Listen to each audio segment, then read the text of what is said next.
আসসালামু আলাইকুম সবাইকে সীমাস ডেলিশিয়াস কুকিং চ্যানেলের আরও নতুন একটা ডেলিশিয়াস রেসিপি দেখার আমন্ত্রণ। আজ আমি আপনাদের একটা মজাদার আচার বা চাটনি তৈরি করে দেখাবো। আচার বা চাটনি পছন্দ করেন না এরকম লোক খুব কমই আছে। খিচুড়ি, পোলাও বা সাদা ভাত ভর্তার সাথে আমরা অনেকেই আচার বা চাটনি খেতে পছন্দ করি। যারা টক মিষ্টি ঝাল আচার বা চাটনি খেতে খুবই ভালোবাসেন তাদের জন্য আমার আজকের এই রেসিপি। আজ আমি আপনাদের তৈরি করে দেখাবো খুবই সহজ উপায়ে রসুন বরইয়ের চাটনি। এর জন্য এখানে আমি আধা কেজির মতো আধা শুকনো বরই নিয়েছি। এগুলো আমি একদিন আগেই খুব ভালো করে ধুয়ে একটা রোদে শুকিয়ে নিয়েছি। এখন এইগুলো দিয়ে আমি চাটনি তৈরি করব। তো এর জন্য এর সাথে আমার লাগছে আধা কাপ খেজুরের গুড়, আধা কাপ সরিষার তেল, আধা কাপ চিনি, 17 থেকে 18টির মতো রসুনের কোয়া, 1 চামচ লাল মরিচের গুঁড়া, 1 চামচ লবণ, আধা টেবিল চামচ চিলি ফ্লেক্স, আমি 4 থেকে 5টি শুকনো মরিচ তেলে এভাবে গুঁড়া করে নিয়েছি। আর লাগছে 1 টেবিল চামচ পাঁচফোড়নের গুঁড়া, নিয়েছি 1/4 কাপ রসুন কুচি আর 1/3 কাপ পেঁয়াজ কুচি, আর লাগবে ভিনেগার। এবার প্রথমে মিডিয়াম আর লো আছে আমি একটা প্যান গরম করে এর মধ্যে দিয়ে দিচ্ছি 1/2 কাপ সরিষার তেল। তেলটা একটু গরম হয়ে এলে এর মধ্যে দিয়ে দেব 1 চামচ গোটা পাঁচফোড়ন। এরপর দিব রসুন কুচি। রসুন কুচি দেওয়ার কারণে তেলটার মধ্যে একটু ফেনা উঠে আসবে, এতে ভয়ের কোনো কারণ নেই। গরম সরিষার তেলের মধ্যে রসুন দিলে এভাবে একটু ফেনা হয়ে ওঠে। এবার দিয়ে দিব পেঁয়াজ কুচি, তারপর দিব গোটা রসুন। আমি যেহেতু রসুন বরইয়ের মিক্স চাটনি তৈরি করব তাই রসুনের ব্যবহার বেশি করছি। এইগুলো দিয়ে 2 থেকে 3 মিনিট একটু নাড়াচাড়া করব।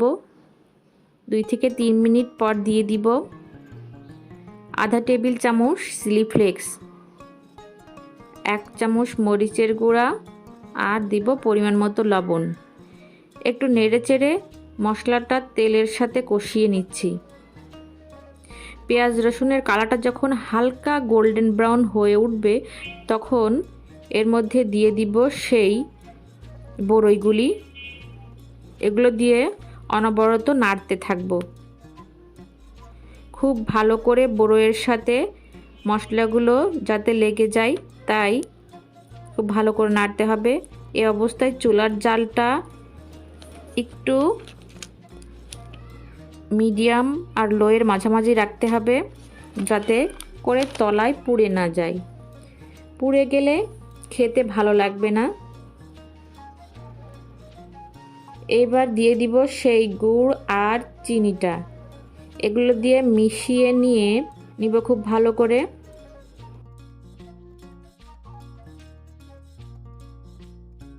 টেস্ট করে দেখতে হবে যে লবণ লাগবে কিনা। যদি দেখেন লবণ লাগবে তাহলে অবশ্যই লবণ দিয়ে দিবেন। আমার আরও 1 চামচের মতো লবণ প্রয়োজন হয়েছে তাই দিয়েছি।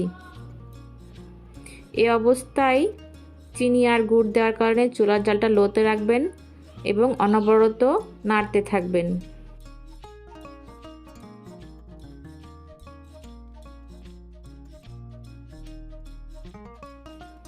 যখন দেখবেন গুড় আর চিনিটা গলে বরইয়ের গায়ে লেগে যাচ্ছে সে পর্যায়ে দিয়ে দিব 1 টেবিল চামচ ভিনেগার।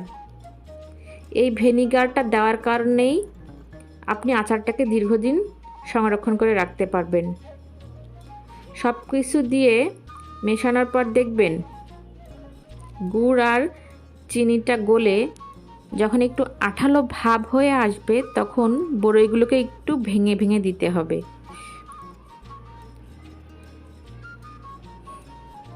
তাহলে বরইয়ের মধ্যে সব মশলাগুলো ঢুকে যাবে এবং খেতে খুবই ভালো লাগবে। এইভাবে প্রায় 4 থেকে 5 মিনিট অনবরত নাড়তে হবে। এরপর সব শেষ পর্যায়ে দিতে হবে সেই 1 টেবিল চামচ পাঁচফোড়নের গুঁড়া। যে কোনো চাটনি বা আচারের পাঁচফোড়নের গুঁড়াটা শেষে দিতে হয়, তাহলে আচারের গন্ধটা দীর্ঘদিন অটুট থাকে। পাঁচফোড়নটা দিয়ে আরও কিছুক্ষণ এভাবেই নাড়তে থাকবো 2 থেকে 3 মিনিট।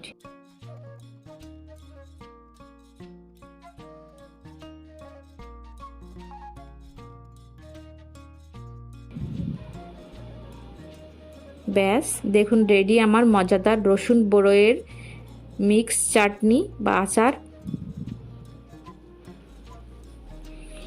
এবার আমি আপনাদের পরিবেশন করে দেখাচ্ছি। এই চাটনিটি আপনি যদি বাইরে রেখে খেতে চান তাহলে 2 থেকে 3 দিন রোদে দিয়ে রাখবেন আর একটা কাচের বয়মে ভরে সংরক্ষণ করবেন। আর যদি ফ্রিজে রেখে সংরক্ষণ করেন তাহলে অনেক দিন ধরে খেতে পারবেন। খেতে কিন্তু হেভি মজার, অবশ্যই বাসায় সবাই ট্রাই করবেন আমার আজকের রেসিপিটা ফলো করে। আর ভিডিওটি ভালো লাগলে লাইক কমেন্ট শেয়ার করতে ভুলবেন না ফ্রেন্ডস অ্যান্ড ফ্যামিলির সাথে।